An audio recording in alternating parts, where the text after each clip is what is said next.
Teman-teman, selamat malam semuanya. Dalam diskusi kali ini, saya menyiapkan 3 pertanyaan. Nah, fungsinya saya menyiapkan 3 pertanyaan ini adalah supaya pertanyaan ini nantinya saya harap bisa mengarahkan alur diskusi kita biar nggak tarik ke sana kemari. Nanti di setiap pembahasan saya akan nampilkan pertanyaan biar fokus pembahasannya. Nah, saya akan sedikit sharing dulu mengenai riwayat hidup atau biografinya Gadamer. Jadi Gadamer ini lahir di Jerman itu tanggal 11 Februari 1900. Gadamer lahir dalam keluarga kelas menengah yang ayahnya itu bekerja sebagai profesor dan peneliti di bidang ilmu kimia. Ayahnya lebih senang pada ilmu alam daripada ilmu humaniora atau ilmu sosial karena menurutnya profesor-profesor ilmu sosial itu katakanlah dalam tanda kutip profesor gosip gitu. Dia dibesarkan dalam keluarga yang beragama Kristen, tapi Kristennya Kristen akal budi. Gadamer sempat pernah tertarik pada strategi militer ketika pendidikan menimba ilmu di gimnasium. Kemudian setelah itu mungkin berproses sendiri, Gadamer berproses dan kemudian memilih ilmu kesusastraan, sejarah seni. Dia juga sempat mempelajari psikologi dan filsafat di Universitas Breslau itu tahun 1918.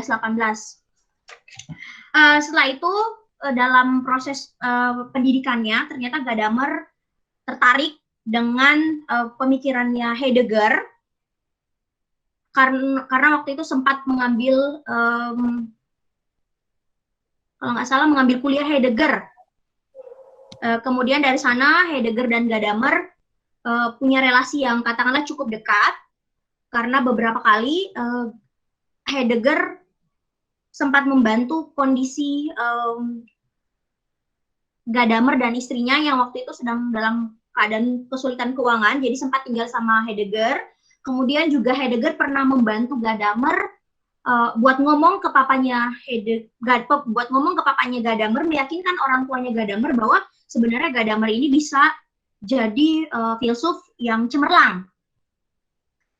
Tapi setelah itu ketika Heidegger memutuskan untuk terjun ke dunia politik dan ikut partai Nazi, kayaknya hubungan Gadamer dan Heidegger rada renggang karena Gadamer sangat tidak suka politik, dia nggak suka berkecimpung di dunia politik, dia menolak politik katakan begitu, begitu ditulis di dalam bukunya Hardiman.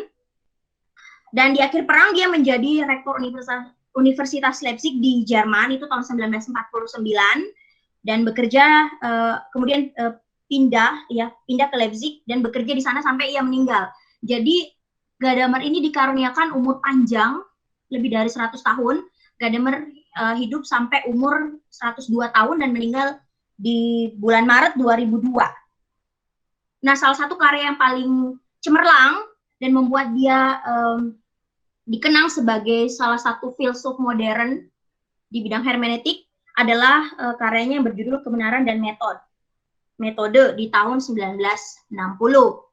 Nah, kurang lebih itu biografi kehidupannya Gadamer. Saya yakin teman-teman juga bisa baca di bukunya dan sudah baca di bukunya dan pasti lebih tahu kalau baca lebih tahu mendalam mengenai kehidupannya Gadamer dari bukunya Pak Hardiman. Nah, pertanyaan pertama yang akan kita bahas atau pertanyaan pertanyaan pertama yang akan mengarahkan diskusi kita adalah, silakan pertanyaannya. Apa sih sebenarnya perbedaan hermeneutik Gadamer dan para pendahulunya seperti Schleiermacher dan Dilthey? Saya nggak akan terlalu membahas soal Heidegger karena hampir mirip ya kalau menurut saya, sama seperti Bultmann yang kemarin juga belajar dari Heidegger dan Gadamer yang berguru sama Heidegger sehingga kemudian muncul konsep mengenai prapemahaman, kalau di dalam bahasanya Heidegger dibilangnya prareflektif. Nah, silakan, adakah dari teman-teman sekalian yang mau memberi tanggapan apa sebenarnya perbedaan hermeneutik Gadamer dengan para pendahulunya. Kalau boleh satu-satu, mungkin ada yang mau menjelaskan atau ada yang mau memberi tanggapan, ada yang mau memberikan hasil bacanya, pemahamannya, hasil pemahamannya dari membaca buku Hardiman tentang Gadamer ini, perbedaan hermeneutik antara Gadamer mungkin dengan Schleiermacher dulu, atau ada yang mau langsung sharing, dapat apa sih perbedaan hermeneutik Gadamer dengan Giltey? Kita fokus kedua ini aja dulu ya. Mungkin ada, silakan. Oh iya, silakan Kak Tea. Ya, ini aku coba tapi mungkin nggak lengkap ya, soalnya ini juga rada-rada mengingat-ingat. Yang aku ingat itu kalau Schleiermacher itu kan ngomong tentang reproduktif ya, hermeneutik reproduktif. Tapi kalau Gadamer dia hermeneutik produktif. Dan yang menarik adalah memang kemudian Gadamer ini memberikan ruang untuk si penafsir itu sendiri tetap apa ya, kalau bahasa aku tuh menjadi dirinya sendiri gitu loh, karena kan dia punya apa namanya yang dibilang horizon masa kini, horizon si apa penafsir itu untuk bertemu bahkan juga mengalami ketegangan dengan yang ditafsirkannya gitu. Dan ini yang tidak terjadi pada Schleiermacher maupun Dilthey, karena di Schleiermacher dan Dilthey itu mereka mencoba untuk apa namanya benar-benar ngertiinnya nih dari teksnya nih, yang ditafsirnya ini nggak boleh si penafsirnya itu punya apa ya apa latar belakang yang mempengaruhi ya gitu. Itu aja. Terima kasih. Oke, terima kasih Kak Tea. Jadi menurut Kak Tea, apa yang membedakan teknik hermeneutiknya Schleiermacher dan Schleiermacher dan Dilthey dengan Gadamer adalah bahwa kalau Schleiermacher dan Dilthey, dia lebih menekankan soal bagaimana cara memahami teksnya. Jadi teksnya penafsir diajak untuk menggali teks itu sebenarnya asalinya mau ngomong apa buat si penafsir. Nah, sedangkan kalau Gadamer, dia menghidupkan penafsirnya dan konteks penafsirnya dalam memahami teks. Ya, kurang lebih seperti itulah ya, Kak. Mungkin ada yang lain yang mau menambahkan? Oke, Fania, silakan. Ya, aku kemudian mau ya. Oke, aku mau menambahkan dari Kak Tea itu. Kalau yang aku lihat, aku sepakat dan sepahaman dengan Kak Tea. Kalau bedanya Gadamer dengan pendahulunya, terkhusus di Schleiermacher dan Dilthey, Schleiermacher dan Dilthey itu kalau di halaman 199 Pak Budi nulis dua tokoh pendahulu itu mengandaikan bahwa seseorang itu dapat menjadi cermin objektif bagi intensi pengarang. Nah, menurut Gadamer, pandangan ini terlalu romantis dan terlalu kontemplatif. Jadi perbedaannya adalah si Gadamer menyajikan sebuah pandangan yang mengajak si pembaca untuk mengambil jarak kritis gitu. Jadi untuk mengambil jarak. Jadi tadi pas Katea bilang untuk menjadi dirinya sendiri, karena mungkin jarak itu dipandang sebagai sesuatu yang bagus gitu. Bukan artinya menjaga jarak artinya tidak mau mengenal atau tidak mau memahami si konteks teks atau si penulisnya atau orang lain gitu, tapi itu dalam rangka menjaga kekritisan dari apa objektifnya itu. Gitu sih, aku nambahin itu dulu. Thank you, Pri. Ya, terima kasih Fania. Silakan lanjut, Denis. Ini juga yang saya tangkap, bisa benar. Sepakat juga dengan Kak Tea dengan Kak Fania tadi bahwa perbedaannya itu terletak kalau kan Dilthey kan itu sudah lebih kepada memahami, itu kita harus menjadi bagian dari teks itu, yaitu masyarakatnya kan. Sama juga dengan Schleiermacher, itu kan kita harus empati kepada teks itu. Nah, kalau Gadamer dia lebih kepada memahami teks itu kan ada horizon ya, itu yang dibahasakan, tetapi kita tidak perlu sama. Biarlah dirimu dan diriku ini menjadi hal yang tetap berdiri sendiri, karena kalau baca bukunya sih agak romantis memang juga. Aku dan engkau diperkaya menjadi kekitaan. Itu biasanya sering dengar kalau orang pacaran ya. Tidak perlu kita menjadi satu bagian, tetapi menjadi satu itu menjadi kau dan saya tetap berdiri pada kita masing-masing. Itu perbedaannya. Kalau Dilte kan dia lebih kepada menjadi bagian dari, jadi harus sama. Itu mungkin Kakak Nopri. Ya, terima kasih. Jadi lebih kalau kayaknya kalau kelihatannya ya, kalau Gadamer sangat menghargai individu penafsir, Ya. dan itu sangat diunggulkan ya, katakanlah begitu, diunggulkan dalam tanda kutip, diunggulkan. Sedangkan kalau pendahulunya teksnya, penafsir diajak untuk menggali teksnya apa, sedangkan hampir melupakan konteks si penafsir. Mungkin ada lagi yang mau menambahkan? Baru 3. Ada lagi, Kak? Itu tadi Kak Mordekai katanya mau nambahin. Oh ya, Kak Mordekai, silakan. Menambahkan saja yang dengan apa yang disampaikan tadi.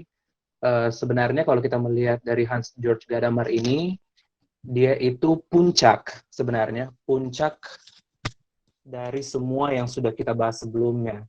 Dalam pengertian ada Schleiermacher, ada Dilthey, ada juga Heidegger di dalamnya, meskipun ada beberapa hal dia kritik, tapi semuanya ada di dalam situ. Nah, Gadamer ini dia banyak mengikuti Heidegger.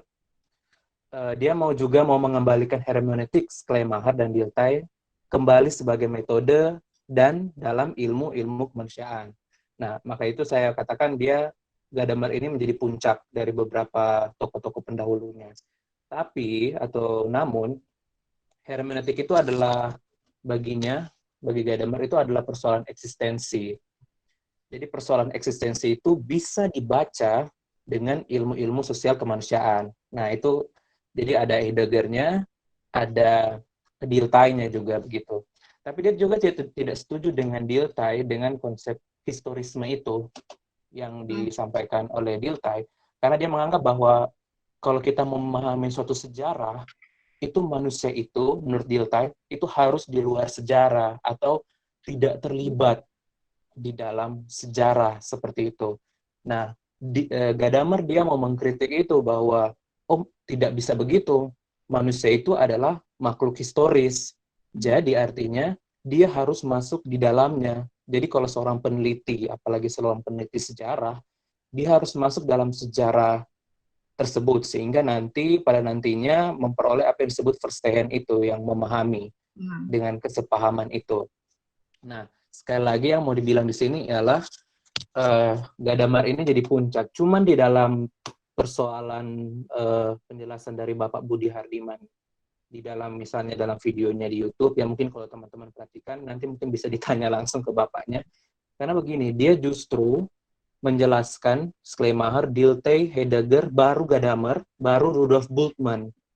Rudolf Bultmann itu masuk dalam menurutnya hermeneutik kritis. Nah, persoalannya mengapa dia tidak masuk dalam Gadamer ini justru setelah Rudolf Bultmann begitu kita bahas. Dalam kuliahnya justru Gadamer dulu, baru Rudolf Bultmann begitu sebagai salah satu perintis hermeneutik kritis nantinya, salah satu bagian dari hermeneutik dari 4 tokoh setelah itu. Nah, mungkin itu ada alasan-alasan tertentu dari Bapak Budi Hardiman untuk memetakan dalam bukunya ini ya, mengapa dia taruh lebih dulu malah Rudolf Bultmann baru Gadamer. Dalam penjelasan kuliahnya, Gadamer dulu baru Rudolf Bultmann. Dan mungkin itu ada pengaruh-pengaruh pemikirannya juga. Itu aja sih, makasih. Ya, makasih Kak Mordekai. Jadi dalam diskusi Salihara yang ada di YouTube, itu Pak Hardiman menjelaskan bahwa ada 4 tokoh hermeneutik yang berpengaruh. Yang pertama itu tadi Schleiermacher, terus Dilthey, kemudian ada Heidegger, ada Gadamer. Dan katanya kalau misalnya kita mau mengerti sejarah hermeneutik, ya mesti belajar dari mereka. Benar tadi apa yang dikatakan sama Kak Mordekai, bahwa Gadamer kemudian mengkritik Dilthey soal historisisme. Ya, kalau Dilthey melihat bahwa kesadaran akan sejarah, kalau Dilthey melihat kesadaran akan sejarah, jadi kita berada di luar sejarah. Sedangkan Gadamer melihat bahwa bukan kesadaran akan sejarah, tetapi harusnya kesadaran dalam sejarah, karena kita ada di dalam sejarah.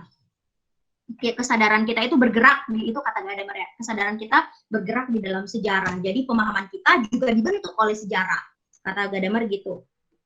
Kemudian nanti dia akan membahas soal horizon dan pra-pemahaman. Oke, kalau itu saya nyinggung sedikit soal Heidegger dan Gadamer. Tadi kan dari konteksnya kita jelas tahu ya, kita jelas tahu dan kenal bahwa pemikirannya Gadamer itu cukup dipengaruhi dari Heidegger soal eksistensialisme, soal ada, dan satu lagi soal pemahaman being towards death, berada menuju kematian. Itu kan dari pemikirannya Heidegger. Saya kutip ya, di sini Hardiman mengutip Marquardt yang menjelaskan bahwa Gadamer menukar pemahaman being towards death atau berada menuju kematian Heidegger kepada being towards the text.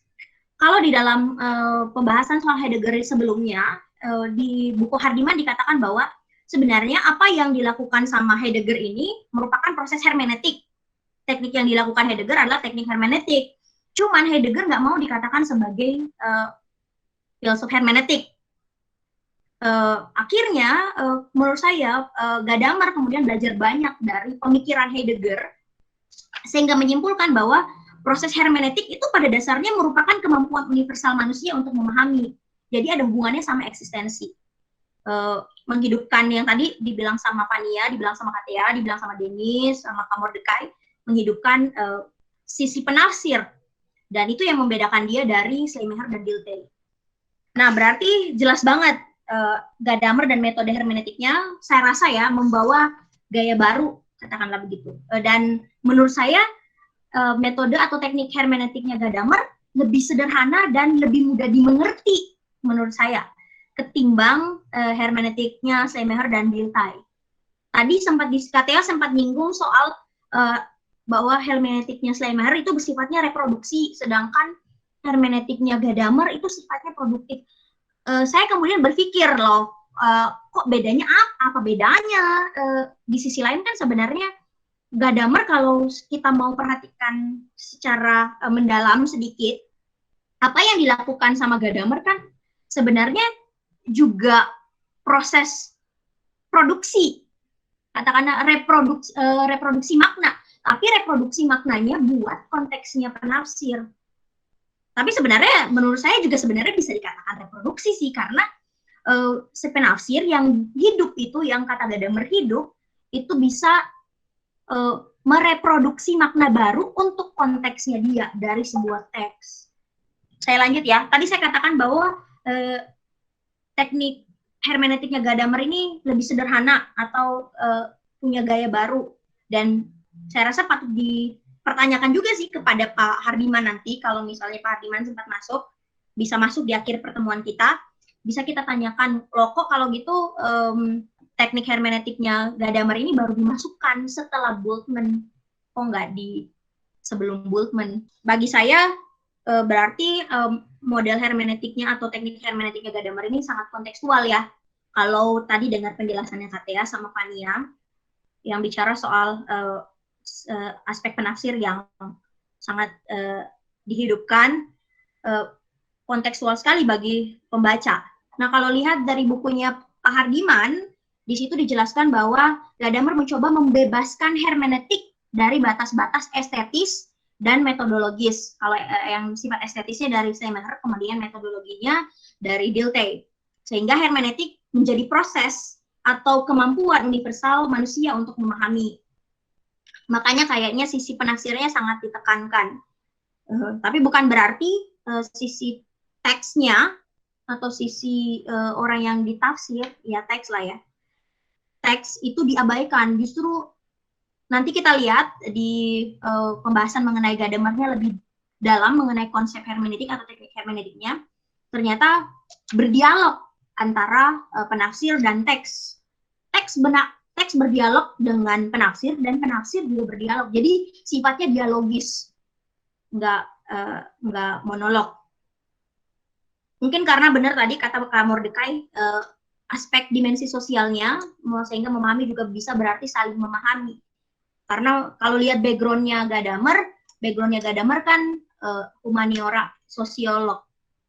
Jadi kayaknya memang sangat berpengaruh. Oke, mungkin kita udah bisa lanjut ke pembahasan mengenai Gadamer langsung ya, bukan lagi soal perbedaan, tapi mengenai seperti apa sih teknik hermeneutiknya Gadamer. Apa konsep pemikiran hermeneutik yang ditawarkan oleh Gadamer? Ini ada beberapa template yang di-share sama teman-teman sekalian mengenai apa yang didapat dari buku Pak Hardiman yang berbicara soal teknik hermeneutik Gadamer. Nah, yang pertama di sini ada Kayusti. Kayusti bilang bahwa kata kunci pemikirannya Gadamer itu konsep horizon. Terus hal yang menarik terkait hermeneutik Gadamer adalah peran prasangka dalam memahami. Memahami juga merupakan kemampuan manusia secara universal. Tadi kita sudah sempat singgung. Terus pertanyaan atau gagasan Gadamer yang perlu didalami dalam diskusi adalah peleburan horizon-horizon. Kalau Gadamer bilangnya jadinya fusi. Mungkin Yusti boleh sharing apa yang didapat dari bacaan tentang Gadamer dan konsep horizon.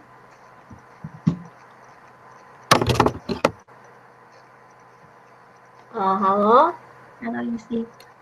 Iya, itu yang saya pahami adalah pengertian fenomenologis itu sendiri dikatakan sebagai horizon oleh Gadamer, karena menurut Gadamer kita boleh mengatakan horizon itu adalah suatu prasangka yang terkandung di dalam tradisi, dan prasangka seperti yang terkandung dalam tradisi itu sebenarnya dapat diubah dengan adanya prasangka lain, atau dia dapat menjadi berkembang dengan adanya prasangka lain, sehingga dalam artian ini suatu horizon itu dapat melebar atau melebur dengan horizon-horizon lain atau prasangka-prasangka lain yang disebut sebagai fusi.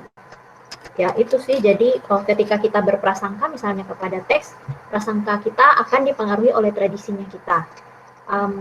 Misalnya teks tentang lagi-lagi tentang Sakeus misalnya, saya bisa saja berpikir Sakeus ini mungkin pendek untuk ukuran orang Timur Tengah, tapi ketika dia ada di Asia Tenggara mungkin dia setinggi kita juga gitu. Itu karena horizon saya adalah saya nggak pernah ketemu orang Timur Tengah. Saya taunya tinggi orang tuh ya kayak kita-kita gitu. Nah, tapi ketika saya berbicara dengan orang lain yang mungkin pernah ke Timur Tengah, dia menyampaikan horizonnya dia tentang teks Sakeus, ya horizon saya bisa lebih luas daripada horizon yang dipengaruhi oleh tradisi Asia Tenggaranya saya. Ya kayak gitu sih contohnya. Ya, terima kasih, sangat menarik ya. Berarti tadi ini ada hubungan sama sejarah ya. Jadi kan kalau kata Gadamer, kita itu ada di dalam sejarah, bukan di luar sejarah. Dan ini saya rasa sangat mempengaruhi. Ketika kita ada di dalam sejarah, maka prasangka kita yang dibentuk sama tradisi lah, latar belakang kita, background budaya kita, dan background agama kita, dan lain sebagainya, itu sangat mempengaruhi prapemahamannya kita. Ketika berdialog atau ketika bertemu dengan orang, atau ketika bertemu dengan teks dari latar belakang yang berbeda atau dari horizon yang berbeda dengan kita. Terima kasih Kak Yusti. Saya lanjut lagi. Ini ada beberapa. Ada Kak Mika. Mika menyebutkan bahwa kata kunci pemikiran Gadamer itu fusi horizon. Terus hal yang menarik terkait hermeneutik Gadamer bahwa peleburan horizon-horizon tradisi, otoritas dan penafsir yang real time dan tidak dapat terhindarkan. Nah, menurutnya Mika, apa yang perlu kita dalami di dalam pembahasan soal Gadamer ini adalah kesetaraan subjek dalam proses peleburan horizon dan konsep Bildung. Silakan Kak Mika, boleh menjelaskan atau boleh sharing? Ya, bisa dengar suaraku dengan jelas ya? Bisa, Kak. Oke. Menurut saya sih sendiri, yang menarik memang soal peleburan horizon yang dia pakai istilah dari Husserl kan. Peleburan horizon ini tidak lagi berbicara soal siapa mempengaruhi apa dan apa yang dipengaruhi seperti itu, tapi cenderung kepada percampuran yang menghasilkan kekayaan antara satu dengan yang lainnya. Jadi tidak lagi ada objek subjek yang sudah pernah kita bahas sebelumnya, Lalu Gadamer juga kan mengikatkan pandangan horizon tersebut bahwa manusia tidak bisa lepas dari historisitasnya. Jadi bagaimanapun juga ketika seseorang membaca suatu teks, paradigma historis yang ada pada saat ini juga, itu juga mempengaruhi seseorang untuk membaca teks tersebut. Misalkan saja ketika pada era-era reformasi Indonesia, ya era-eranya Pak Soeharto kayak gitu. Baru. Baca buku Orde Baru, baca buku-buku yang mungkin dianggap terlarang pada masa itu, sehingga ada paradigma sejarah juga yang ikut bermain. Nah, tapi berbeda ceritanya ketika kita berada dalam situasi yang demokratis seperti sekarang ini, sangat bebas, ya mau tidak mau kita mengikut sertakan paradigma historis kita yang ada pada saat ini dan detik ini juga mengenai teks yang kita baca. Nah, peleburan horizon ini saya rasa tidak hanya berbicara soal teks dengan seseorang pembaca, tapi juga peleburan antara subjek-subjek. Jadi orang lain yang membaca dalam satu teks yang sama mungkin bisa jadi. Jadi satu teks sama dibaca oleh orang lain dan komunal, dan ketika ada perjumpaan-perjumpaan itulah terjadi fusi horizon. Pikirku seperti itu. Jadi setiap latar belakang mencetuskan suatu paradigma yang saling memperkaya antara satu dengan yang lainnya. Itu sih yang saya pikirkan dari si Gadamer ini. Terima kasih Kak Nopri. Ya, terima kasih Kak Mika. Menarik ya, berarti apa yang dijelaskan sama Kak Mika atau apa yang di-sharingkan sama Kak Mika terkait soal pemikiran Gadamer, konsep hermeneutik Gadamer adalah bahwa di dalam pemikirannya Gadamer, dia memperlihatkan bahwa benar hermeneutik ini atau proses penafsiran itu terjadi ketika saya sebagai subjek itu ketemu dengan subjek lain, entah itu dia sebagai individu atau sebagai teks, melihat teks sebagai subjek dan saya sebagai subjek, jadi subjek-subjek. Saya melihat apa yang bisa diberikan sama teks, dari teks ke saya, itu memperkaya saya, dan ketika saya membaca teks, saya tidak bisa meninggalkan yang namanya latar belakang saya, pemahaman saya, atau sejarah saya ketika membaca teks. Jadi sama-sama hidup. Jadi nanti kemudian hasil penafsirannya pun, atau fungsinya pun saya rasa bisa sangat berguna untuk setiap konteks si penafsir. Karena dibaca dengan kekiniannya penafsir. Katea, aduh hai Bang Doni. Ya, silakan Katea. Terima kasih. Tadi apa namanya yang Yusti contohkan tentang Sakeus, itu juga kemudian membuat saya jadi menyambungkan berpikir tentang yang tadi itu loh, produksi dengan reproduksi. Karena saya jadi ingat di buku Pak Hardiman itu kan juga dibilang bahwa menumbuhkan satu hasil penafsiran baru.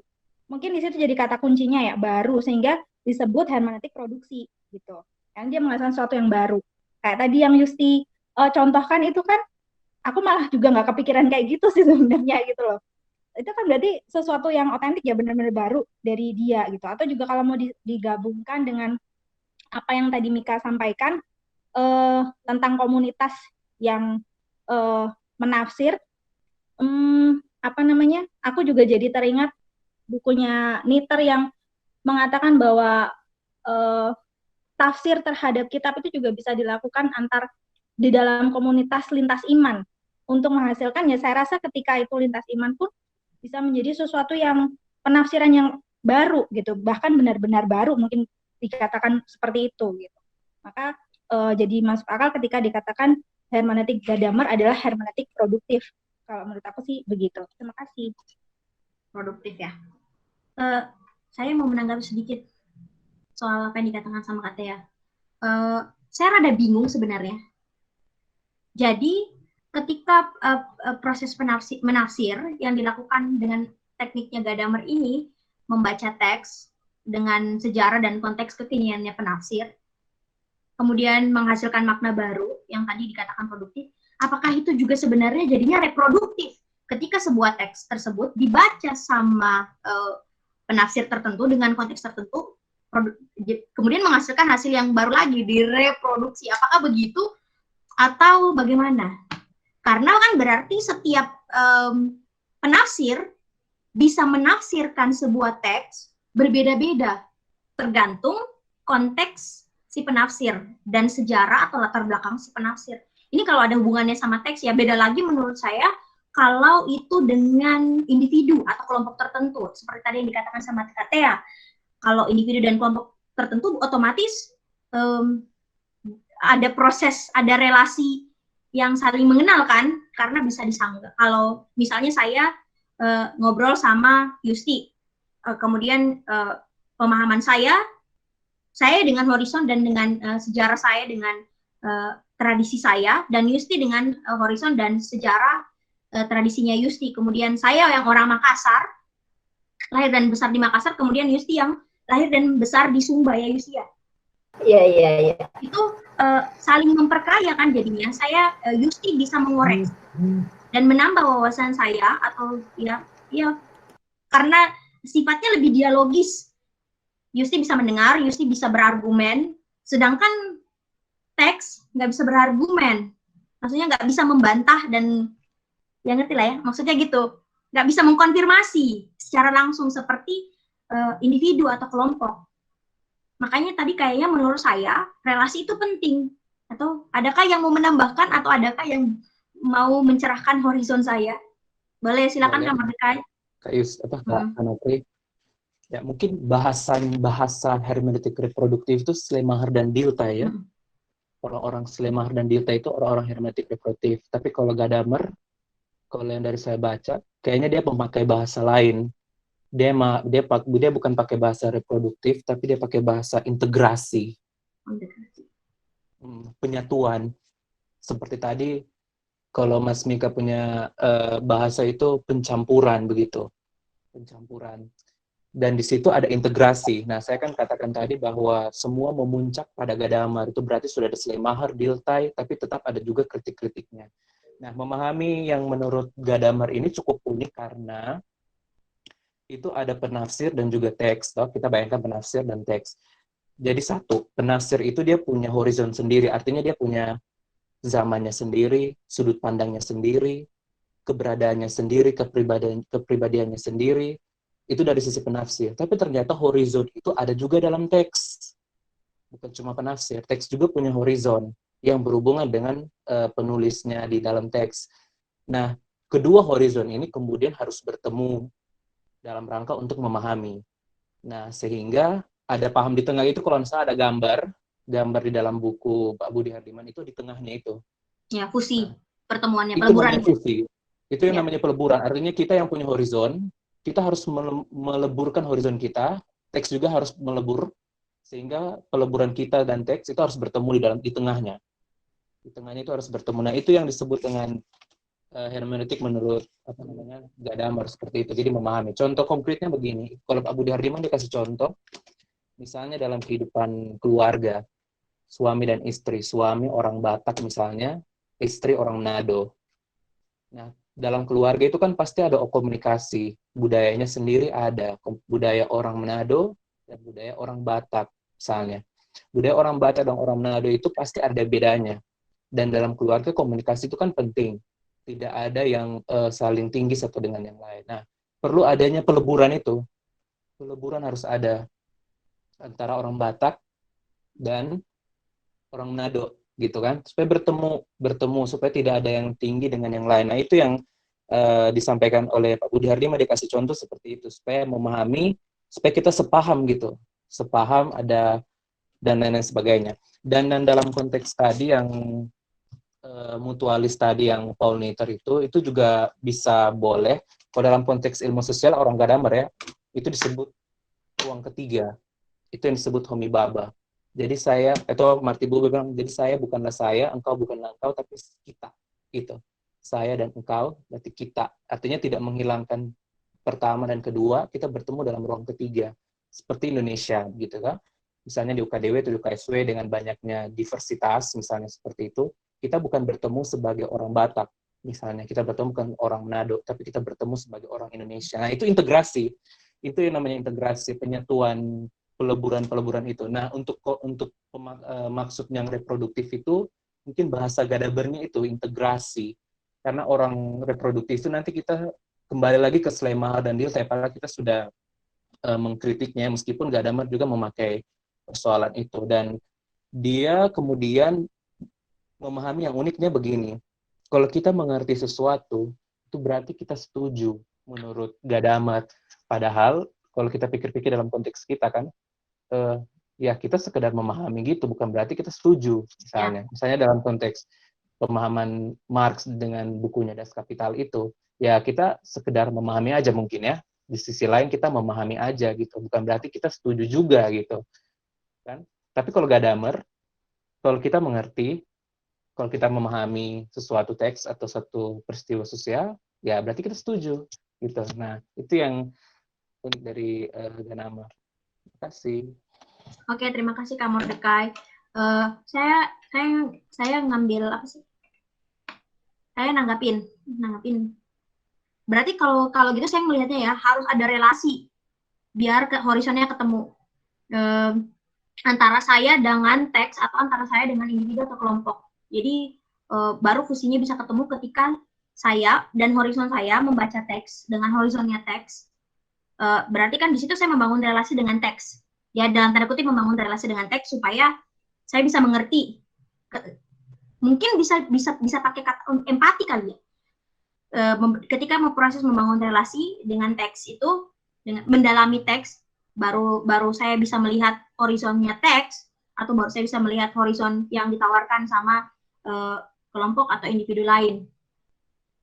Adakah lagi yang mau ngomong? Sedikit lagi, Kak. Ya. Yang fusi horizon itu tidak hanya sekedar penafsir dan teksnya, bukan sekedar teks ya, seperti yang Kak juga jelaskan tadi, Kak Nopri juga, tapi juga pemikiran, itu hasil dari fusi horizon. Budaya, itu juga hasil horizon. Kekristenan, itu hasil dari fusi horizon. Dan lain-lain juga itu masuk dalam fusi horizon. Dan fusi horizon ternyata kalau menurut Gadamer itu tidak sampai di situ. Dia bergerak terus, dia bertransformasi terus. Seiring berjalannya waktu dia bertransformasi terus karena setiap interpretasi itu menurut dia itu melekat dengan ruang dan waktu.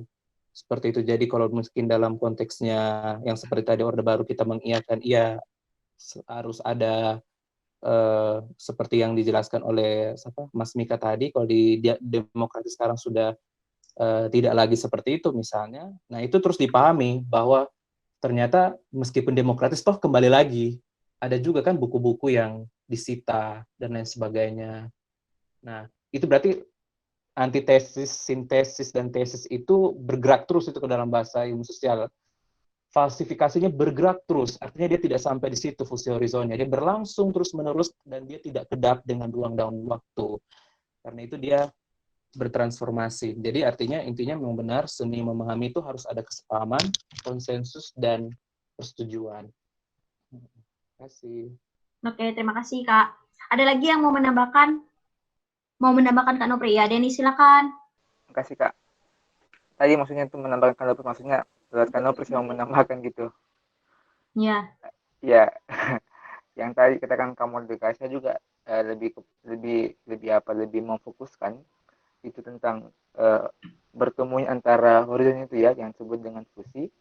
Nah, itu ada istilah di buku Pak Budi itu yang disebut dengan building ya, yang bagi Pak Budi itu untuk padanan bahasa Indonesia itu katanya tidak ada, tapi bisa di kata yang agak cukup mengena itu adalah pendidikan.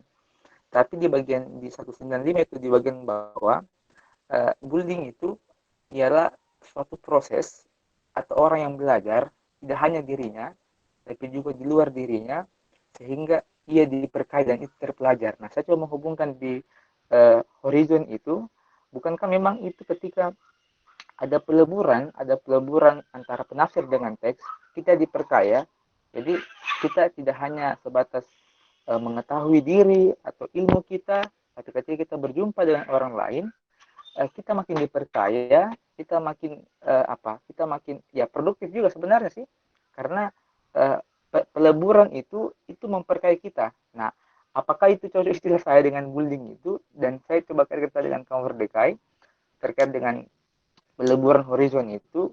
Jadi memang yang dikatakan Gadamer yang saya dapatkan bahwa fusi yang terjadi antara dua horizon itu memang memperkaya kita, sehingga memang kita sebagai manusia historis itu kita bagian di dalamnya, kita bukan di masa lalu gitu, dan itu terus berjalan.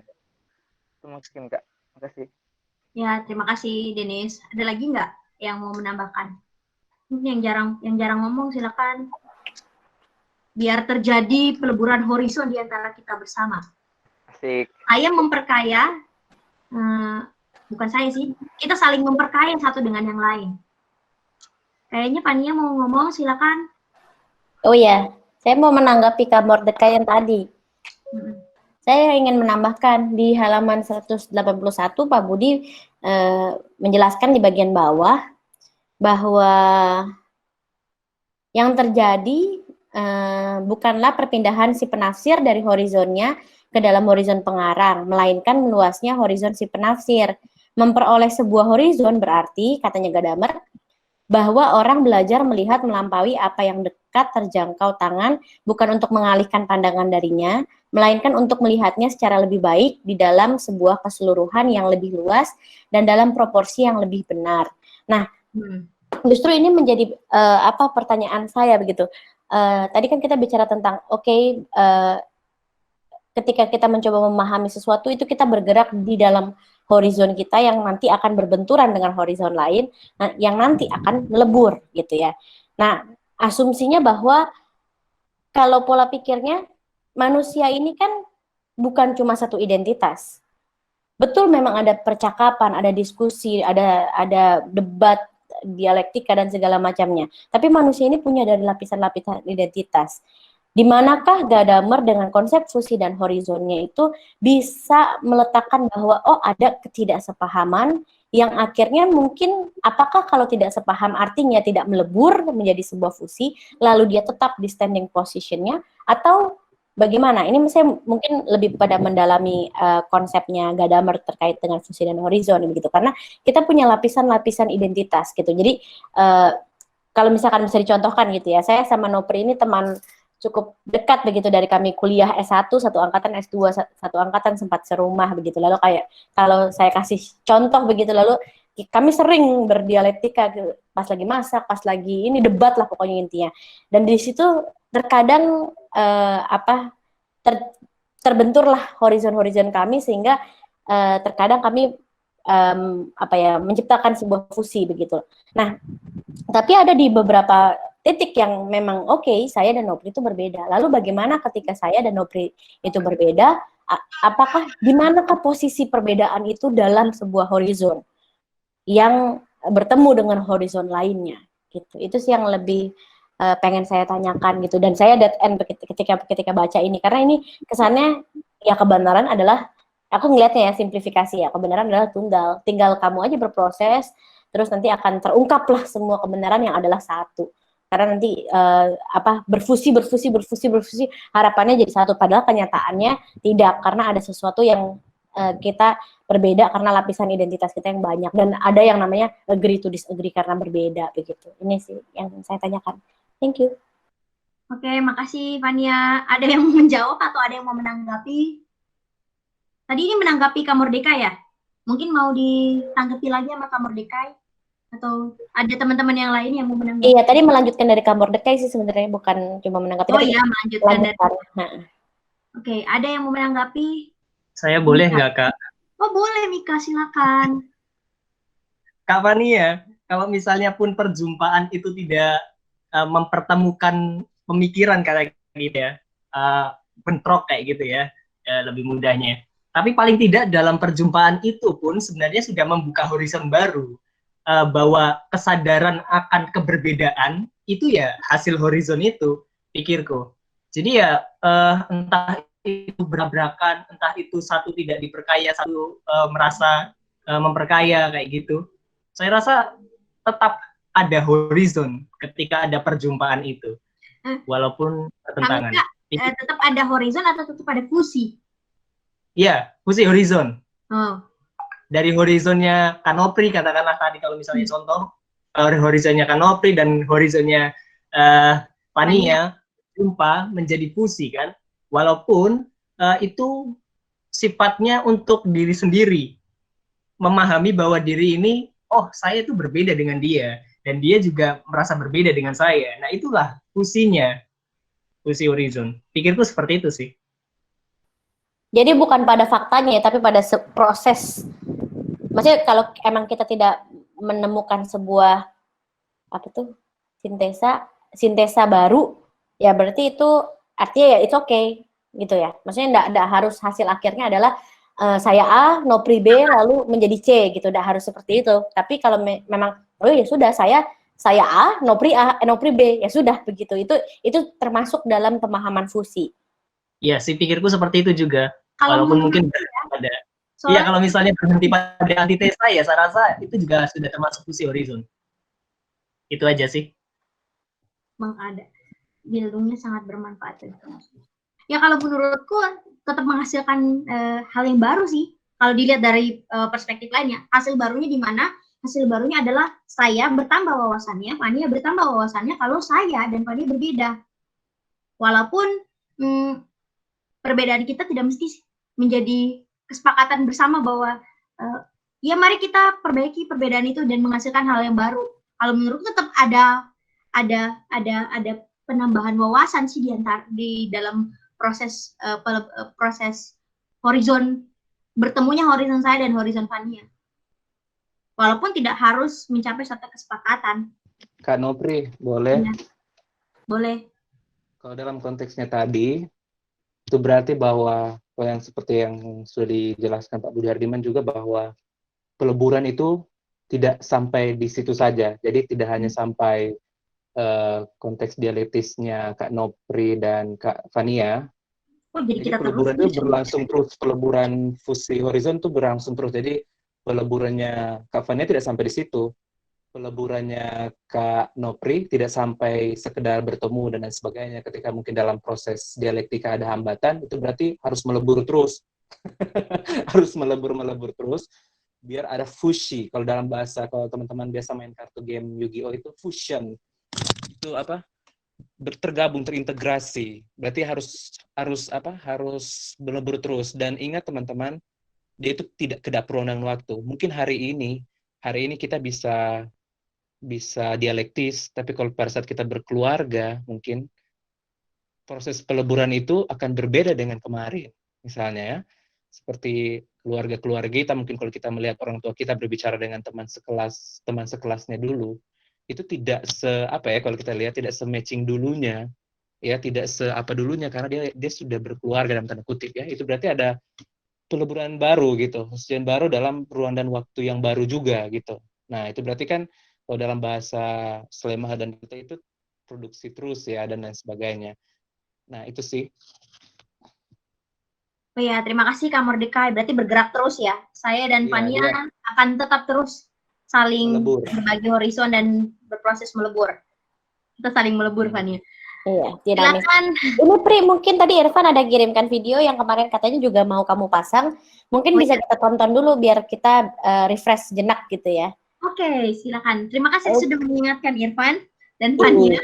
Itulah fusi Nopri dan Irfan. A concept called the fusion of horizons, made famous by a man named Gadamer. A literal horizon is the limit of a person's perspective in relation to the fact that the Earth is a sphere. It isn't a real boundary, but is created by the person's position on the planet. If you want to expand your horizon, you must change your position. When you go higher, you see more. Let's say you wanted to get the maximum horizon possible. If you went out in space and got far enough away, you could see your maximum horizon. The problem is that even though you have reached your maximum horizon, you can still only see part of the total picture at one time. If you want to see the whole picture, then you have to get other people involved. Let's launch 2 more satellites. Now we have 3 overlapping horizons. The only way one person can get a picture of the whole is if she talks to the person in each of the other satellites and they fuse their pictures into one combined picture. This fusion of horizons is not reality itself, but is a socially constructed representation of reality that will help each individual gain a better, but not perfect, understanding of what lies beyond their own horizon. The only way this can work is if each individual trusts the other and allows herself to receive the other horizon and share her own. This constructed understanding will constantly shift and change as each individual orbits the earth and understands their own perspective in new ways. It is the relationship between each individual which creates the larger shared reality. Which comes first, the relationship or the individual? Exactly. Pada akhirnya dia menyisakan pertanyaan ya. Which come first? Terima kasih sudah mengingatkan, itu tadi penjelasan singkat lah ya, lewat video atau lewat gambar. Video soal konsep fusi horizonnya Gadamer. Adakah tadi Kak Aan ya? Silakan Kak Aan mau memberi tanggapan, mau berkomentar, silakan. Halo, selamat malam. Malam. Pertama saya menanggapi soal reproduksi karena sepertinya masih selalu mengaji. Reproduksi yang saya pahami tentu dari Schleiermacher adalah bukan memproduksi ulang sehingga menjadi banyak makna, tapi justru reproduksi dari Schleiermacher adalah karena dalam konteks Schleiermacher orang itu membaca teks itu secara tekstual. Karena membaca teks secara tekstual, sedangkan teks itu sendiri dengan pembaca ada jarak. Maka makna asli yang dimaksud penulis itu bukan. Terima kasih. Makna asli yang diinginkan oleh penulis itu lebur, hancur, tidak berbentuk, menjadi makna yang tidak sesuai dengan yang dimaksud penulis. Maka Schleiermacher itu menggunakan metode empati, metode transposisi. Jadi si pembaca atau si penafsir itu memposisikan diri menjadi penulis dalam rangka menemukan makna asli yang dimaksud oleh penulis. Dan ini yang disebut dengan reproduksi. Karena makna yang tadinya secara tekstual itu hilang, dengan transposisi diharapkan dapat ditemukan kembali. Nah, lalu kemudian hal ini dikritik oleh yang kita sedang diskusikan hari ini, yaitu Gadamer. Karena ada pengandaian oleh Schleiermacher khususnya bahwa kita dapat secara objektif itu memahami penulis, melepaskan subjektivitas kita sendiri, dan itu tidak pernah mungkin bisa terjadi karena kita selalu punya presuposisi. Maka menurut pemahaman saya dari Gadamer, itulah kemudian disebut sebagai seni kesepahaman. Seni kesepahaman atau yang tadi banyak dipakai kalimatnya adalah sebagai fusi horizon. Jadi peleburan horizon yang juga sudah cukup jelas tadi dijelaskan dalam video. Tetapi kemudian ada ganjalan menurut saya ketika fusi horizon atau kesepahaman tadi saya lupa mungkin oleh Kak Mordechai itu disebutkan kesepahaman itu berarti menyetujui. Oke, sampai situ. Tetapi yang saya pahami menyetujui di sini begini. Misalnya kalau kebetulan saya punya anak kecil. Ya. Jadi ketika anak saya itu tidak bisa bertanggung jawab, saya suruh nyapu, dia tidak bersih, saya marah. Maka saya tidak memahami. Tetapi kalau saya kemudian mencoba melihat horizon dia sebagai seorang anak, maka saya kemudian bisa memahami. Oh, yang namanya anak memang kalau untuk suruh tanggung jawab masih sulit. Itulah sebabnya mesti dilatih. Jadi pemahaman saya terhadap anak saya bukan berarti saya menyetujui sikap dia.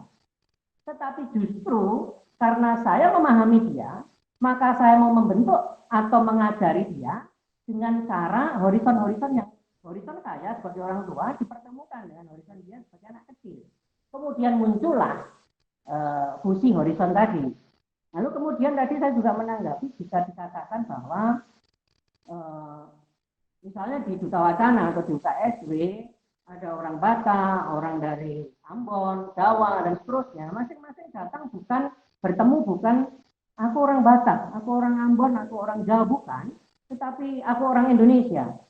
Nah, dalam pernyataan ini mas saya menanggapi, saya mempertanyakan berarti dalam konteks itu masing-masing pihak justru meninggalkan subjektivitas dia sebagai Batak, subjektivitas dia sebagai Ambon, subjektivitas dia sebagai Jawa. Yang mana hal itu menurut saya justru sangat dikritik oleh Gadamer. Bahwa tidak mungkin seorang itu meninggalkan horizon dia, di mana dia berangkat untuk bersikap secara objektif. Maka jika dikatakan bukan lagi Batak, bukan lagi Jawa, dan kita adalah Indonesia, saya sepakat tetapi juga sekaligus tidak sepakat. Sepakatnya adalah itu bisa disebut sebagai fusi, tetapi fusi orang Jawa dengan sudut pandang culture-nya. Orang Jawa memahami orang Batak dalam sudut pandang kulturnya. Demikian seterusnya. Kemudian saling pemahaman ini tidak harus saling menyetujui, tetapi dengan kepemahaman ini maka terjadilah bahwa kalau berbeda ya tidak apa-apa. Kemudian muncullah makna-makna baru yang betul-betul tidak Batak, tidak Jawa, tidak Ambon, tetapi makna yang betul-betul baru yang kemudian tadi disebut sebagai Indonesia. Nah di titik itu saya sepakat. Tetapi sekali lagi hal itu bukan berarti di Batak atau di Jawa atau di Ambon meninggalkan dirinya, karena itu tidak mungkin. Itu yang saya pahami melalui fusi horizonnya Gadamer. Sepertinya itu dulu. Karena nanti setelah ini kalau ada waktu lagi saya mau juga bertanya. Begitu Kak Novi, saya kembalikan waktu matur nuwun. Tadi yang terakhir saya nggak dengar Mas Aan. Apa tadi yang ngomong terakhir? Kalau ada waktu kenapa? Saya ada pertanyaan, tapi yang ini saja dulu. Biar Oke. teman-teman yang lain. Oke. Kembalikan. Terima kasih untuk tanggapannya. Ya, saya mau menyederhanakan. Ya, menyederhanakan aja sih. Berarti apa yang dimaksud dengan fusi atau peleburan tadi atau kesepahaman tadi bukan berarti harus menyetujui. Tetapi kalau menurut saya ambil kata diperkaya kitanya. Sama tadi kayak konsep UKDW, di UKDW atau di UKSW itu dari berbagai latar belakang, budaya, dan lain sebagainya. Bertemu bukan berarti sepaham, tapi diperkaya. Saya diperkaya dengan horizon baru, bukan berarti saya harus menjadi saya orang Makassar, diperkaya dengan budaya baru, dari Yusti atau dari Fani orang Jakarta, Yusti orang Sumba, bukan berarti saya langsung harus menjadi orang Sumba atau orang Jakarta gitu ya. Tapi diperkaya dari segi horizonnya tadi itu. Dan peleburan atau kesepahaman atau proses yang diperkaya, proses horizon yang terus saling diperkaya itu terus berkelanjutan. Ini ada Kak Irfan yang berkomentar di kolom chat, silakan mungkin bisa langsung berkomentar aja kali ya, karena kita jarang dengar suaranya. Ada banyak sekali nih, ada 2. Untuk masalah makna, menurut saya bukan direproduksi. Makna itu ada, tapi terus luas untuk seseorang. Maka itu ia perlu berelasi kepada orang lain supaya makna itu lebih untuk ditangkap. Meskipun tidak akan pernah penuh. Tapi itulah yang membuat seseorang untuk rendah hati belajar dari makna yang dibenci orang lain untuk memperkaya tadi sekali lagi, memperkaya horizonnya. Kenapa setiap orang tidak bisa pasti setuju apabila sebenarnya makna itu seperti digambarkan dalam video. Itulah keterbatasan dari kita yang tidak bisa mampu meraih semua makna. Mungkin akan sangat menarik ya kalau misalnya setiap orang ketika dalam proses dialog, misalnya dialog antar agama, ini dipakai gaya berpikirnya Gadamer dipakai, dan dengan rendah hati menggunakan gaya berpikirnya Gadamer, karena berarti bukan ketika dalam dialog antar agama bukan saya harus mencekoki atau melakukan kristenisasi atau islamisasi, tetapi saya diperkaya dengan pemahaman agama lain, dan saya rasa itu semakin memperkaya kita sebagai bangsa Indonesia yang punya banyak agama, punya 6 agama besar. Mungkin ada yang mau menambahkan lagi, ini Kak Irfan nggak mau ngomong, jadi silakan. Adakah? Boleh Kak Nopri mau menanggapi ya, Mas Aan tadi? Ya, terima kasih Mas Aan. Kita diskusi ya untuk hal-hal ini. Ini jadi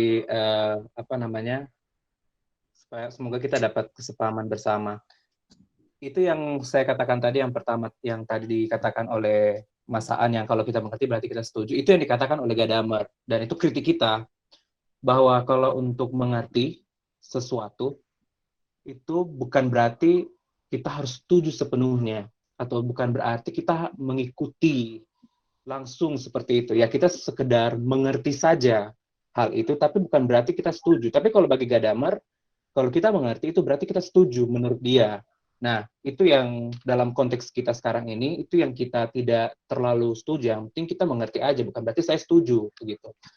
Nah, kemudian yang persoalan tadi, ini bukan berarti, jadi yang saya pahami tentang, yang saya pakai tadi teori Umi Baba tentang ruang ketiga, ini hampir mirip kurang lebih dengan Gadamer ini ya, kurang lebih, tapi dalam konteks teori sosial, ilmu sosial. Di situ banyak dijelaskan tentang identitas nasional dan identitas primordial yang tadi yang dijelaskan. Bahwa dalam konteks keindonesiaan kita seperti itu, memang kita banyak fusi-fusi. Fusi-fusi artinya primordial itu. Fusi-fusi horizon-horizon itu banyak. Gitu. Tapi dalam konteks keindonesiaan kita dulu, identitas primordial itu terlalu, terlalu tertutup, bahkan sangat ketat sekali dalam konteks sejarah kita kalau kita pelajari. Nah, karena itu keindonesiaan itu tidak bisa dapat kalau misalnya masih diperketat oleh identitas primordial itu. Harus ada satu hal yang perlu diperkuat di atasnya, sehingga memperkuat integrasi dan fusi itu ada. Itu yang disebut dengan identitas nasional. Ini kalau kita sudah bahas sampai ke tahap itu ya, karena ini seperti yang dikatakan Nopri sendiri, ini cocok untuk konteks keindonesiaan kita. Jadi, ini yang Martin Buber bilang malah tentang I dan thou itu. Jadi I dan thou, saya dan juga engkau, aku dan engkau, seperti itu. Dan di situ dijelaskan banyak tentang akunya tetap ada, engkaunya tetap ada, tapi bukan aku sendiri atau engkau sendiri, tapi aku dan engkau, sama dengan kita. Gitu.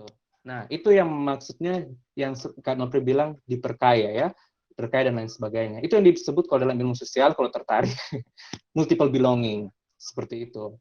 Jadi memang saya tidak akan menghilangkan identitas saya seperti itu ketika saya mau mengalami atau belajar dari agama orang lain seperti itu, maka identitas saya sebagai orang Kristen itu tidak hilang, tapi multiple belonging, kalau bahasa Kak Nopri diperkaya. Nah, kalau dalam bahasa ilmu sosial, multiple belonging, gitu, ya kan? Jadi saya sebagai orang Ambon misalnya meneliti Minahasa seperti itu dalam konteks penelitian itu, bukan berarti keambonan saya hilang, ya, tapi keminahasaan itu hidup dalam keambonan saya, gitu, sebagai orang Indonesia. Nah, itu yang dimaksud integrasi, fusionnya atau penyatuannya di situ. Nah, itu yang kita sepakati bersama dalam konteks keindonesiaan kita. Bukan berarti kita tidak menghilangkan identitas kita. Itu berarti identitas kita kabur, tidak tidak konsisten dengan identitas kita. Tapi itulah yang dimaksud oleh Gadamer supaya ada persetujuan gitu. Jadi kalau misalnya kita saling menonjol satu dengan yang lain, tidak ada persetujuan, tidak ada konsensus, tidak ada kesepahaman. Kalau ada yang satu lebih menonjol dibandingkan yang kedua, gitu kan? Sehingga konsep harus muncul yang ketiga, gitu, supaya bertemu satu dan dua dipertemukan dalam ruang ketiga. Nah, Umi Baba menyebutnya hibrid, gitu, sesuatu yang menyatu, gitu, dan lain sebagainya. Terima kasih. Oke, terima kasih Kak Mordekai. Ini ada 3 penanya lagi atau ya 3 yang mau menanggapi. Pertama, Fania yang mau bertanya, kemudian langsung dilanjutkan sama Denis, kemudian dilanjutkan sama Doni. Silakan, Fania. Ya, ini sedikit berbeda sih dan cukup mungkin baru pertanyaannya. Ini pertanyaan dari salah satu dari kita di sini. Jadi tadi ada masuk ke chat, aku bacain aja ya, maksud chat pribadi. Horizonnya Gadamer ini cuma untuk 2 pribadi atau 2 objek, misalkan 2 subjek lah, katakan 2 subjek yang berbeda, atau bisa untuk melihat horizon pribadi ya. Kan seseorang juga sering berdialog dengan dirinya sendiri juga. Gitu. Mungkin nanti ada yang mau menanggapi atau mungkin nanti bisa masuk ke pertanyaan selanjutnya. Oke. Ya. Langsung lanjut, Denis. Saya mau menambahkan tadi yang dikatakan Mas Aan. Saya sepakat ya. Pemain dalam konteks ini terkait dengan horizon Italia, dalam konteks ruang publik ya, atau berbicara konteks Indonesiaan kita. Kan memang yang tadi katakan juga Kak Mordekai terkait dengan identitas primordial itu kan menjadi Indonesia, contohnya menjadi Indonesia, saya orang Toraja ya, menjadi Indonesia kan saya tidak mungkin melepaskan identitas keterajaanku, tetapi menjadi orang Toraja yang sejati yang mencintai Indonesia adalah menjadi bagian yang satu gitu. Nah, semuanya saya juga berangkat dari konteks Kota Makassar ya, isu yang kuat adalah isu pluralisme antara agama-agama di Kota Makassar ini. Dialog yang sering berlangsung umpamanya antara Islam Kristen. Jadi selalu diarahkan menjadi Islam, saya yang Kristen dan bertemu dengan yang Islam. Menjadi Islam itu bukan harus menjadi pindah agama, tapi menjadi Kristen yang sesungguhnya adalah juga menjadi Islam yang sesungguhnya. Jadi itu selalu diarahkan ke sana. Nah, ini saya mau tanya, dari menambahkan saja, ini saya mau tanya terkait dengan fusi atau penggabungan horizon itu ya, ini tentang diri. Bagaimana mau menggabungkan horizon itu, sementara ada horizon lain yang mungkin tidak mau terbuka, dia lebih tertutup. Nah, bagaimana itu peleburan untuk menjadi fusi? Kalau sementara horizonku yang saya mau gabungkan, nah dia itu orang tertutup gitu. Nah, sementara saya untuk membangun emosional itu kan, atau rasa itu kan harus adanya keterbukaan, penerimaan. Itu sama dengan begini. Kalau kasusnya kita mau mengampuni, kasus yang dia buat kita mau mengampuni, kan mengampuni itu kan selalu mengampuni itu harus sejalan dengan keterbukaan. Artinya dia mengakui baru kita ampuni kan gitu. Ya itu bagi saya. Jangan kita mau mengampuni tapi dia ya saya gitu kan. Nah, maksudnya bagaimana penggabungan horizon itu sementara ada horizon lain yang mungkin tidak mau join dengan kita, ataupun mungkin juga dia lebih tertutup. Nah, bagaimana ada penggabungan ini sementara tidak ada namanya membangun emosional itu. Mungkin, terima kasih. Oke, lanjut. Terima kasih Denis. Lanjut Doni Tobing. Iya, selamat malam semua.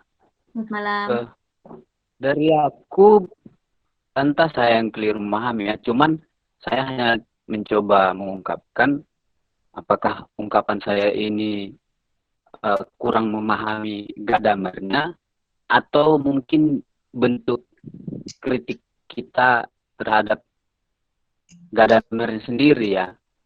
Satu kesan yang kuat yang bisa saya tangkap dari hermeneutik Gadamer ini yaitu proses dialogis itu gitu ya.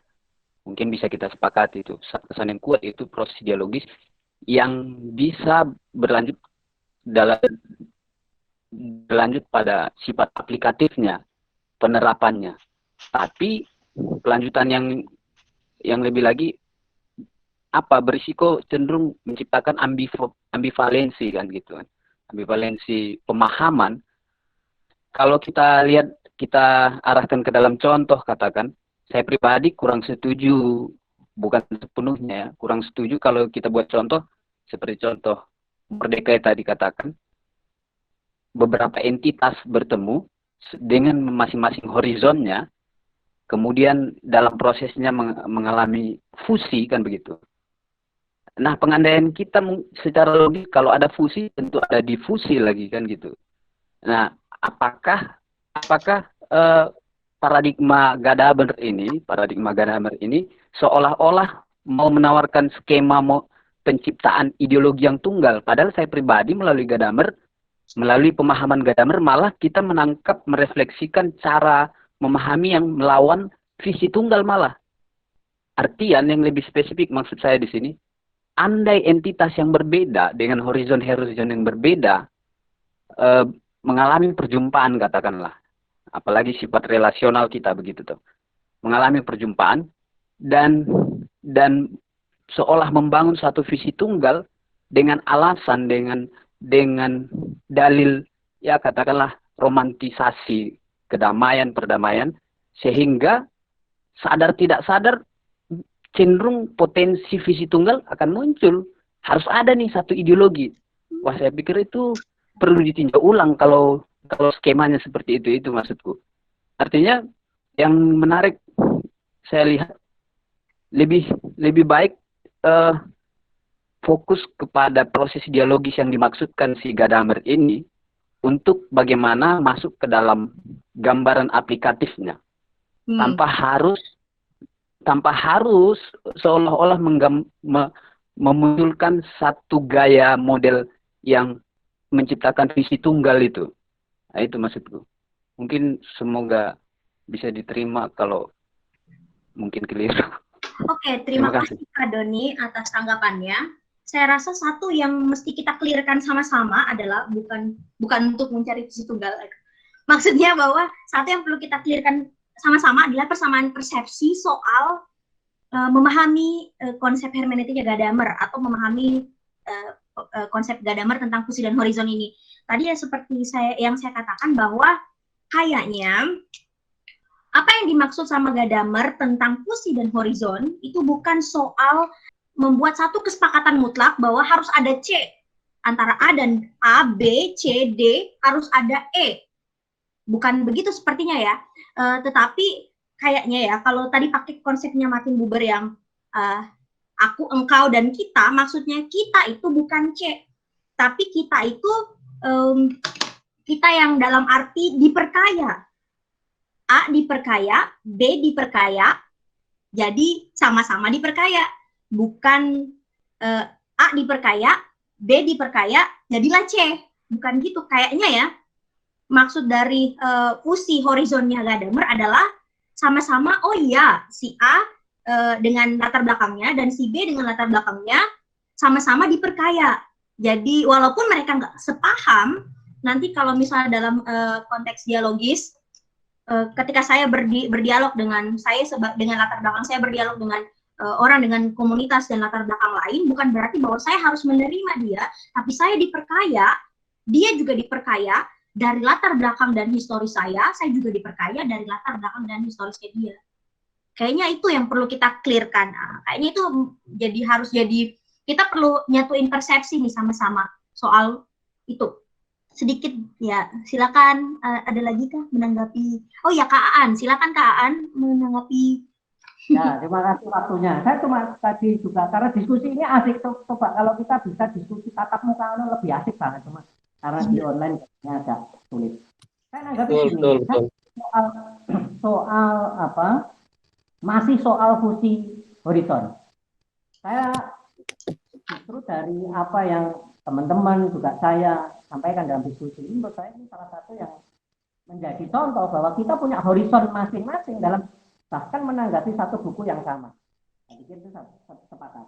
Nah, contohnya begini menurut saya, ada apa namanya istilah atau peribahasa yang bunyinya di mana bumi dipijak, di situ langit dijunjung. Saya pikir semua sama-sama tahu, sepakat isinya bahwa kalau ada misalnya saya orang Jawa, tadi masih soal contoh itu ya, lalu saya ada di Ambon, maka saya harus menghormati tata tradisi Ambon, kemudian saya juga berlaku sebagaimana budaya ya atau aturan-aturan etis yang ada di Ambon misalnya. Itu di mana bumi dipijak, di situ langit dijunjung. Tetapi ada contoh lain yang terjadi di Jogja. Di Jogja itu tidak, dalam pemahaman saya, dalam etika Jogja, tidak berlaku yang namanya di mana bumi dipijak, di situ langit dijunjung. Di Jogja, semua orang dari berbagai latar belakang budaya, silahkan masuk Jogja. Di Jogja, silahkan mengembangkan budayanya. Silahkan berlaku sebagaimana tradisinya dari banyak budaya itu. Tetapi dengan masing-masing memahami bahwa si orang Batak menanggapi orang Ambon tadi yang sama-sama di Jogja dengan memahami tradisinya sehingga bisa menghargai. Juga memahami orang Jogja bagaimana tradisinya, bagaimana etikanya, kemudian dari pemahaman itu bisa saling memahami. Itu kalau di Jogja. Maka menurut saya, pendapat saya, fusi horizon itu lebih soal itu. Seperti tadi gambar video tadi, bahwa masing-masing punya nih belakangnya horizonnya, tetapi bertemu untuk saling memperkaya. Untuk tambahan saya itu. Kemudian saya lanjutkan bertanya ya, Kemudian kalau tadi juga muncul dialog, maka dialog itu lebih mudah kalau itu orang ke orang. Tapi kalau dialog itu dengan teks, maka ada pengandaian bahwa teks itu juga sebuah pribadi. Kemudian gini, bagaimana sebuah teks itu menjadi pribadi yang berdialog dengan kita, penafsir. Bukankah teks yang mempribadi itu, mempribadi berdasarkan juga pemahaman kita atau tafsir kita. Jadi teks itu sendiri tidak pernah bisa berdiri sendiri, berdialog dengan kita. Teks menjadi pribadi berdiri karena kita melihatnya dengan cara kita melihat teks atau cara kita menafsir teks. Jadi pertanyaan saya, kemudian apakah mungkin kita bisa berdialog dengan teks dengan cara yang sejajar, bahwa teks itu menjadi pribadinya sendiri pada dirinya sendiri, dan kita menjadi pribadi kita pada diri kita sendiri dengan horizon kita. Nah, saya rasa hampir tidak mungkin, karena teks menjadi pribadi itu juga berdasarkan tafsiran kita terhadap teks. Itu pertanyaan ganjelan dan mungkin teman-teman ada yang menanggapi. Terima kasih, Bu Nopri. Ya, terima kasih Mas Aan untuk pertanyaannya. Saya rada bingung ini mau melanjutkan atau gimana karena waktu. Karena kita ada keterbatasan waktu dan masih ada pertanyaan yang mengarah, pertanyaan yang mau mengarahkan alur diskusinya kita yang terakhir, masih ada pertanyaan ketiga. Mungkin tadi pertanyaannya Denis yang horizon tidak mau terbuka, itu terakhir deh. Mungkin ada yang mau menambahkan sedikit terakhir soal itu atau tidak ada? Ada yang mau menjawab pertanyaannya Denis? Karena kayaknya pertanyaannya Denis tadi ini juga sebenarnya ada hubungannya sama video yang tadi itu. Karena di video terakhir kan ditanyakan soal relasi. Ini kayaknya juga berhubungan, bersinggungan dengan pertanyaannya Mas Aan soal relasi kan. Jadinya kalau misalnya manusia, individu, si penafsir, berinteraksi atau berelasi dengan teks, nggak mungkin, bener nggak sih? Saya menangkapnya gitu kayaknya. Nggak mungkin saya bisa menghidupkan teks sebagai subjek atau sebagai individu, sama seperti saya. Makanya tadi saya juga bertanya itu di awal, bisa nggak sih saya menghidupkan teks itu seperti saya berdialog dengan Yusti? Bisakah saya juga berdialog dengan teks seperti saya berdialog dengan Yusti? Mungkin Kak Mordeka mau menanggapi pertanyaannya Denis? Yang soal, kalau misalnya horizon saya, bisakah horizon saya berdialog dengan horizon orang lain, tapi horizon orang lain nggak mau terbuka? Jadi mesti ada keterbukaan. Ya, yang pertanyaan-pertanyaan tadi mungkin kita bisa catat untuk kita tanyakan ke Bapak Budi Hardiman nanti, ya. Itu dan diskusi kita tadi. Dan sepakat tadi yang Mas Aan katakan, ya kita harus bertemu ya. Ini menarik sekali ini. Jadi supaya horizonnya nyampe gitu. Horizonnya nyampe satu dengan yang lain supaya ada fusi. Kalau bagi saya yang tadi menanggapi Bang Doni tadi, itu sangat betul tentang visi tunggal tadi.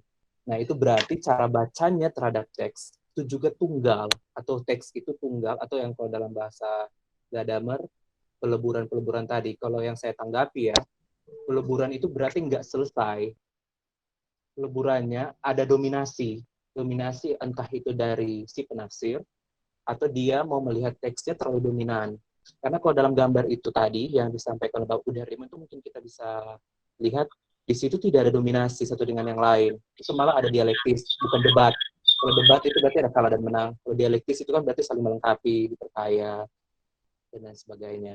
Nah, persoalan yang tadi ialah tentang yang tidak bisa terbuka satu dengan yang lain. Ini kayaknya konteksnya antar agama ini. Jadi kalau yang maunya yang lainnya nggak terbuka, itu berarti kan dia masih menyempatkan diri dalam fusinya sendiri. Ya kan? Tidak bertemu dengan yang berbeda atau yang lain seperti itu. Artinya dia dalam pemahaman Gadamer, dia hanya fokus pada pemahaman pribadinya, gitu kan? Tidak di luar. Padahal Gadamer bilang kalau kita mau ini kan cara memahami eksistensial ya, bukan sekedar cari fakta dan data dalam sejarah, tapi bagaimana cara kita berada dalam dunia ini. Nah, dalam konteksnya ialah bahwa orang yang tidak terbuka itu ialah orang yang sifatnya tunggal seperti tadi, dia tidak mau belajar dari di luar dirinya. Itu yang Gadamer bilang, bahwa kita tidak belajar dari diri kita, atau proses dialektika dalam diri kita mungkin bisa terjadi kalau kita mendengarkan juga pendapat orang lain, misalnya seperti itu.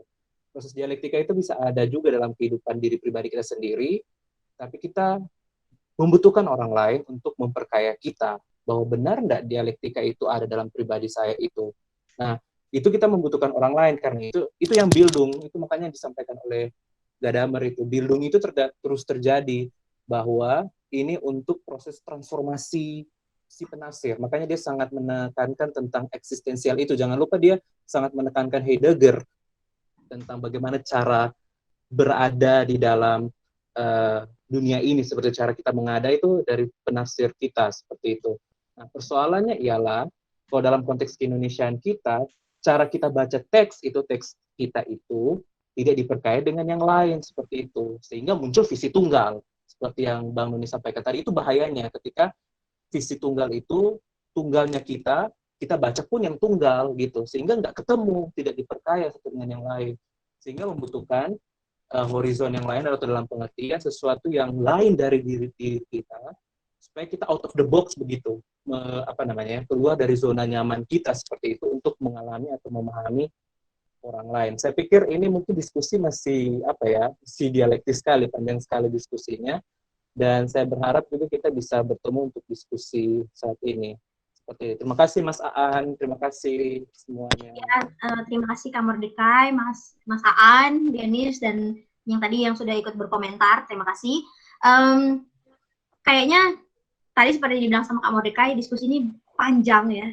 Jadi mari saya ajak kita berdiskusi dengan diri kita sendiri lewat refleksi. Nah, silakan Kak Fania dibacakan pertanyaan pengarah berikutnya. Nah, ini ada pertanyaan yang saya harap bisa sama-sama atau masing-masing kita jawab ya. Ya nggak semua juga, mungkin ada 1-2 perwakilan. Apa kontribusi pemikiran hermeneutik Gadamer yang bisa kita pakai dalam konteks kita masing-masing? Nah, sebelum kita menjawab pertanyaan ini, atau sebelum teman-teman 1-2 orang share, kira-kira kontribusi pemikiran hermeneutik Gadamer yang bisa kita pakai, yang teman-teman bisa pakai dalam konteks teman-teman masing-masing, saya mau pakai Menti dulu. Terima kasih atas tanggapannya, pekerjaannya, atas sharingnya, pekerjaan atau aktivitas yang dilakukan saat ini atau yang digeluti saat ini. Dari pertanyaan, dari sharing teman-teman ini, saya mau minta tiap profesi untuk silakan berbagi. Kira-kira apa kontribusi pemikiran hermeneutik Gadamer yang bisa teman-teman pakai dalam konteks pekerjaan atau dalam konteks sosial pekerjaan teman-teman masing-masing. Tadi ada beberapa ya. Saya deh, boleh dah. Oke, silakan Kak Fania. Bangun dulu ya. Ya, silakan bangun dulu. Oke. Kalau saya isi di sini, sebenarnya saya isi 3. Karena saya dosen, lalu saya masih cukup aktif di aktivisme sosial, terkhususnya di isu gender, feminisme begitu. Dan saya juga entrepreneur, ya baru merintis sih sebenarnya. Saya akan coba share tentang yang mungkin yang paling berkaitan adalah dosen dan aktivisme. Dari yang si pemahaman terkait Gadamer ini, ketika saya menjadi dosen, saya sadar bahwa mahasiswa itu bukanlah kertas kosong yang bisa saya isi seperti tabula rasa yang bisa saya cekoki. Tapi ternyata dari pengalaman, meskipun saya baru 1 semester begitu mengajar, mereka punya sesuatu yang juga bisa memperbaharui horizon atau memperluas horizon saya. Sesuatu yang di luar prediksi saya, karena saya berpikir kan usia saya lebih ya sedikit lah lebih tua dari mereka begitu, meskipun ada juga ternyata mahasiswa yang belum lulus karena gagal mengambil kuliah agama, lalu dia sudah ngambil 5-6 kali dan seusia sama saya begitu. Tapi ternyata mereka punya narasi kisah hidup, pengetahuan yang bisa memperluas dan saling memperluas horizon saya, dan perjumpaan itu adalah perjumpaan yang dinamis dan menyenangkan begitu. Nah itu ketika saya jadi dosen. Lalu selanjutnya ketika jadi aktivis, bahwa saya menemukan pengalaman bahwa dalam dunia aktivisme orang sering berada dalam horizonnya sendiri, yang tidak mau bertemu dengan horizonnya yang lain. Contohnya, seperti saya kasih contoh. Saya kenapa ngomong kayak gini, karena saya cukup greget begitu loh. Kenapa kita living in our bubble dan nggak mau keluar dari bubble untuk menjangkau yang lain. Padahal bukankah perdamaian itu ya harus mendamaikan semua pihak gitu. Kalau kita bicara tentang korban perkosaan, ya kita harus ngomong holistik gitu, sampai bahkan kalau bisa menyentuh si pelakunya gitu. Jadi beberapa hari lalu saya sempat debat dengan salah satu feminis yang cukup oke gitu, maksudnya cukup terkenal lah di Jakarta. Dia nggak mau kalau berdiskusi atau apa ya namanya, ibaratnya berdiskusi yang melibatkan si korban, meskipun korbannya si meskipun si pelakunya sudah mengaku bersalah. Dan menurut saya itu nggak baik gitu, karena menurutku dalam sebuah perjumpaan orang bisa salah, dan justru dari pemahamannya Gadamer ini adalah sebuah keterbukaan pemikiran untuk terus-menerus dinamis berjumpa dengan horizon-horizon yang berbeda. Pun kalau nanti pada akhirnya adalah pandangannya tidak agree to disagree, ya sudah gitu. Itu tadi dari kesimpulan kita bahwa itu adalah juga memperluas horizon. Kalau kamu punya nilai A, kamu punya nilai hidup B, ya sudah. Itu memperluas horizon si orang ini juga, si manusia ini juga, atau si kelompok ini juga. Tapi yang disayangkan adalah di aktivis seringkali orang hidup dalam bubble horizonnya, tidak mau berjumpa dengan horizon orang lain. Gitu sih, kayak gitu. Thank you, Nap. Oke, terima kasih Fania untuk sharingnya, dan berharap konsep hermeneutiknya, kesepahamannya Gadamer ini bisa berguna ya terus untuk aktivitas Fania atau pekerjaannya Fania sebagai dosen maupun sebagai aktivis. Ada lagi yang mau sharing? Dua lagi deh, satu siapa, dua siapa? Irfan, Kak Irfan, dari yang beda sendiri, yang silakan. Aku boleh nggak? Oh iya, silakan Kak Tea. Ya, terima kasih. Aku tadi nggak nulis karena takutnya kalau tak pencet keluar nggak sih itu. Maksudnya aku keluar dari Gmeet. Jadi tadi aku nggak ngeklik, tapi di sini aku mau sedikit share tentang pengalaman aku waktu di rumah sakit. Jadi yang tentang Fania tadi katakan ya bubble sendiri itu tadi, di rumah sakit itu, dalam konteks rumah sakit bukan pelayanan terhadap maksudnya di dalam kehidupan perawat atau dokter gitu, enggak, tapi dalam justru kehidupan pelayanan antar gereja, malahan bukan antar gereja, gimana ya. Jadi kalau di rumah sakit waktu aku kerja itu ada satu gereja yang memang rutin mengadakan perkunjungan.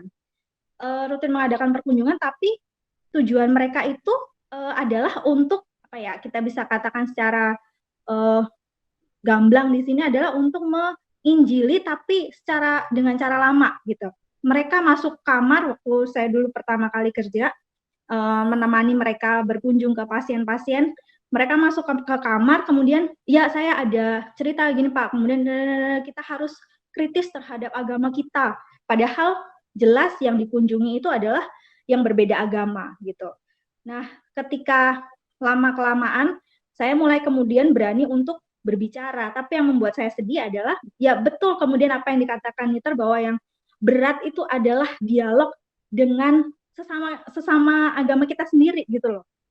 Itu justru dialog yang berat gitu, karena dia dengan, atau saya lah, gak usah dia, saya dengan bubble saya sendiri, dia dengan bubble saya sendiri. Tapi kemudian itu tidak apa ya, dengan begitu tuh tidak menjadi berkat tuh loh, yang jadi sedihnya tuh di situ gitu, tuh nggak menjadi berkat.